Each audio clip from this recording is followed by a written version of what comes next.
In this video, I'll show you a linear static analysis of a tractor axle assembly using ANSYS AIM.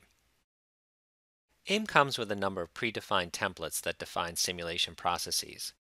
Today I'm going to begin by selecting a structural template. The template has a number of options, and I'm simply going to accept the defaults and execute the template. The template's now successfully completed. It prompted me to select a geometry file, and the template set up a series of tasks that define my simulation process. I have a task for geometry, a task for mesh, physics, as well as results. By following the tasks, AIM will guide me through the simulation process. Let's begin by selecting the mesh task. The default mesh in AIM can be specified by setting the mesh resolution slider. The slider controls the overall density of the mesh. For my example, I'll accept the defaults and update the mesh task to generate the mesh.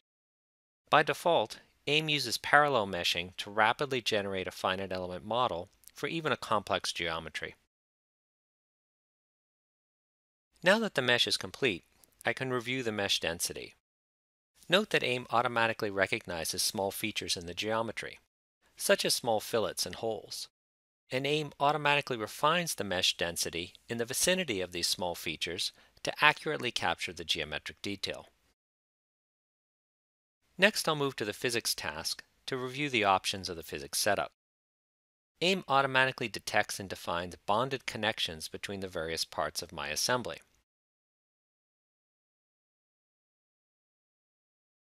To review the connections, I can just hover over each individual connection to review the contact surfaces between the various parts of my assembly. Next, I'll apply the boundary conditions. I'll select a face and apply a moment load directly to the model of 70,000 Newton meters.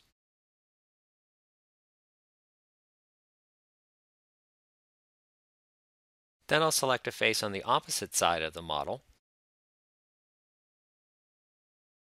and apply a fixed support to constrain the tractor axle assembly. Once the boundary conditions are applied, I can review them simply by toggling on or off the display of the individual boundary conditions.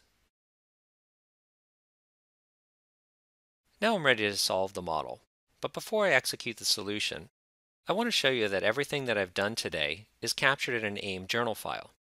AIM captures all of the interactive steps in a Python-based journal file, which I can modify, use to create a script, and use to automate my simulation.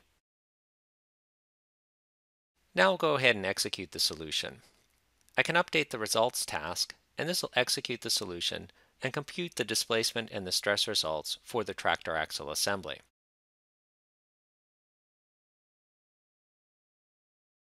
By default, AIM computes displacement and equivalent stress results. I can review the deformations in my assembly, and when post-processing, AIM takes advantage of both the CPU and the GPU to enable rapid results exploration. I can also review the equivalent stress results or any other result quantity that I may be interested in. All results quantities can also be animated, such as the displacement animation that's shown here. Thanks for watching this demonstration of ANSYS AIM.